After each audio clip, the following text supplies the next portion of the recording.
42, después que Pedro le da la instrucción, porque hizo el mensaje. Mire, Pedro, toda la parte de un mensaje. Primero, para aquellos que quieren predicar positivamente, mire, primero hay un background, o sea, el trasfondo del pasaje que usted va a predicar. ¿De dónde viene? Sea los Corintios, investigue sobre Corintios, qué pasó en Corinto.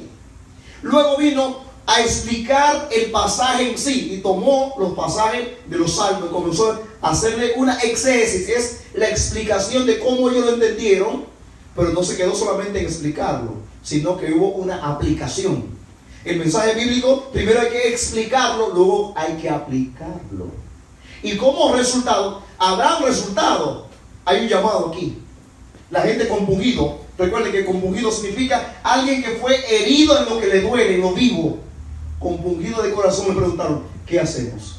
Y ahí vino la respuesta: confiesen a Cristo, arrepentíos, cambien de mente y conviértanse, transformen su forma de vida, bautícense para que reciban la remisión de sus pecados, y luego van a recibir algo más, el regalo del Espíritu Santo. Es el bautismo del Espíritu Santo, que eso es lo que se estaba presentando anteriormente.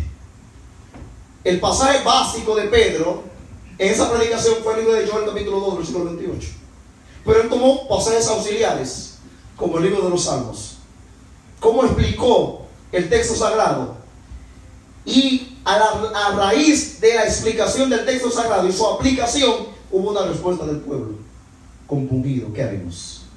Hubo la respuesta. Se convirtieron, pero no solamente se convirtieron, fueron bautizados. Y ahí estamos viendo los resultados.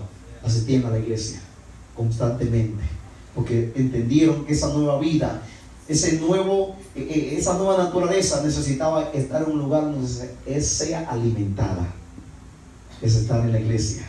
Había sinceridad, había sencillez, había hermandad, había unidad en ese pueblo. Y ahí, como vemos, cumpliéndose el propósito general del libro, que va a la iglesia en avanzada, llega a Jerusalén y causa este efecto. Y vamos a ver desde el capítulo 1 hasta terminado el capítulo 7 todo el acontecer de la iglesia en Jerusalén, cómo fue progresando, cómo fue avanzando.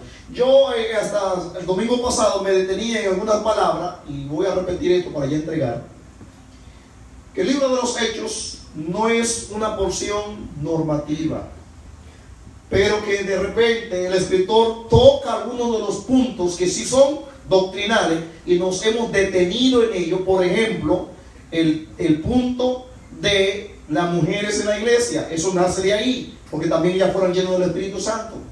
También nos detuvimos en el punto de dónde están los muertos, porque Pedro dijo ahí que Jesús dijo a David, hablando de él, que no dejara su cuerpo en el Hades. Entonces nos fuimos a ver dónde están los muertos. Ven, en el libro de los Hechos no se explica dónde están, pero tuvimos que auxiliarnos de otras porciones escriturales para explicar esa sola palabra. El vino, nos detuvimos unos cuantos domingos para ver la creencia hoy, que es un tema muy espinoso, que yo sé de paso, hoy lo terminé también allí en Long Island, la actitud bíblica frente al alcoholismo y al alcohol.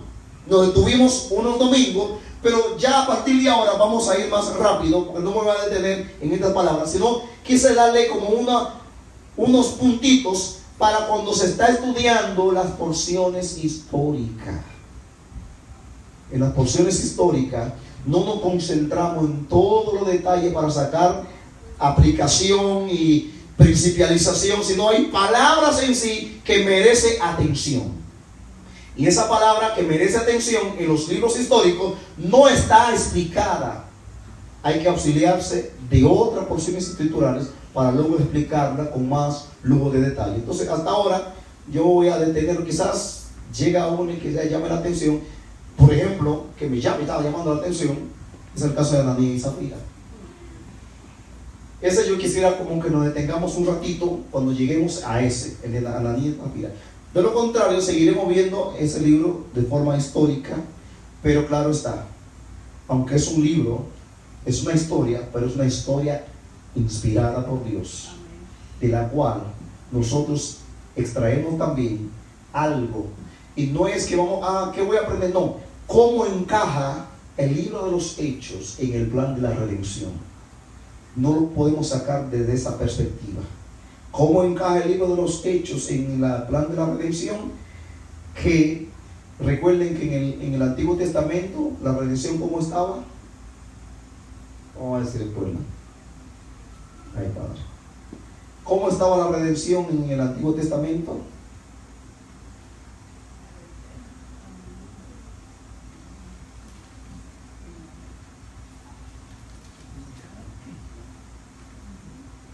Ok, no le voy a quitar más tiempo de su comida, se lo digo de tarea.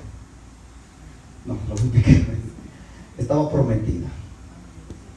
Se prometió una redención, un redentor. Cómpelo otra vez para cuando yo lo pregunte. Si usted entiende eso, va a entender, va a tener una visión panorámica de la Biblia entera. En el Antiguo Testamento, desde Génesis hasta Malaquías, la redención fue prometida. La historia de la Biblia es la historia de un redentor divinamente seleccionado. Esa redención se prometió en el Antiguo Testamento. ¿Estamos ahí? Ok. Vayamos al Nuevo. De Mateo a Juan, los 4 evangelios. Redención manifestada. Llegó el redentor. Se manifestó la redención. Los evangelios. Mateo, Marcos, Lucas, Juan. Se manifiesta la redención. Ya no está prometida. Se manifestó ya. Se hizo, se cumplió. En el libro de los Hechos, ¿cómo está la redención? Expandida. Se expande. Y por eso estamos viendo el libro de los Hechos de esa forma. Cómo el evangelio fue expandiéndose. Estamos ahora mismo en Jerusalén. Cómo fue expandiéndose. 120, 12 primero, 120. Ahora tenemos una población de más de 3,000 personas. Y va a ver en el capítulo 3 que se anexan 5,000 más. Y es una iglesia que está alrededor de los 10,000 miembros. Vamos a verlo en el libro de los Hechos, cómo se expande por Samaria. Capítulo 8, Felipe llega a Samaria y hace una revuelta también, el Espíritu Santo a través de él. Pero capítulo del 7 al 12, del 13 al 28, usted va a ver cómo Pablo se mete por toda la cultura del mundo conocido y comienza a llevar esta redención hasta nosotros ha llegado. En el libro de los Hechos, la redención está expandida. Pero en las cartas, desde Romanos hasta Judas, se está explicando la redención. Ahí viene el cúmulo de doctrina. En el libro de los Hechos nada más se tocaba, pero no se explicaba. Entonces viene Pablo en Romanos, 1 y 2 de Corintios, Gálatas, Efesios, Colosenses, Filipenses, 1 y 2 Tesalonicenses, Filemón, Tito, Hebreo. Viene 1 de Pedro, 2 de Pedro, viene Santiago, viene la 3 de Juan, viene Judas, explicando la redención. Ahí se explica el cúmulo de doctrina.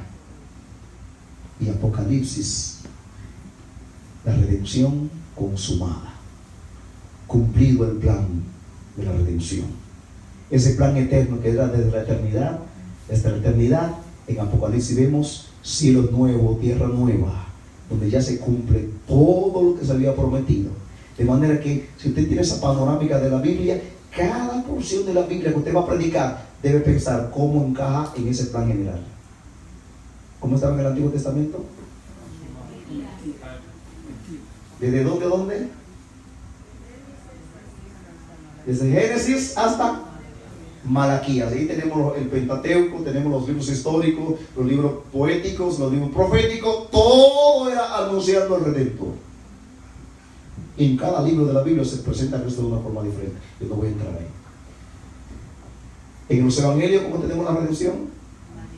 Se manifestó. Llegando al cumplimiento del tiempo, Dios envió a su Hijo nacido de mujer y bajo la ley. Se manifestó la redención.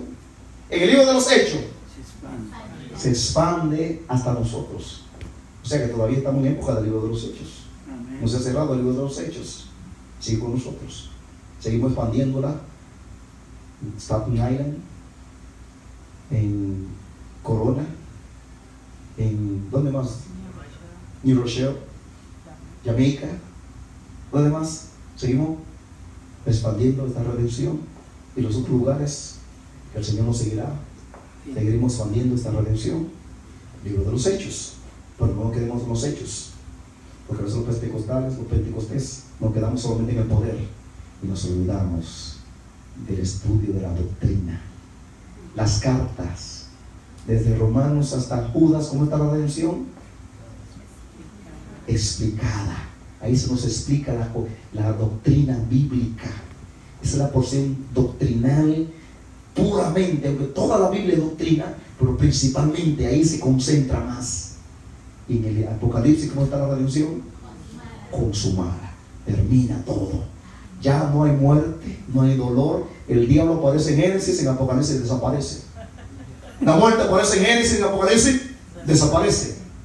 El hambre aparece en Génesis, en Apocalipsis. ¿Cuántas cosas? El pecado nace en Génesis, en Apocalipsis.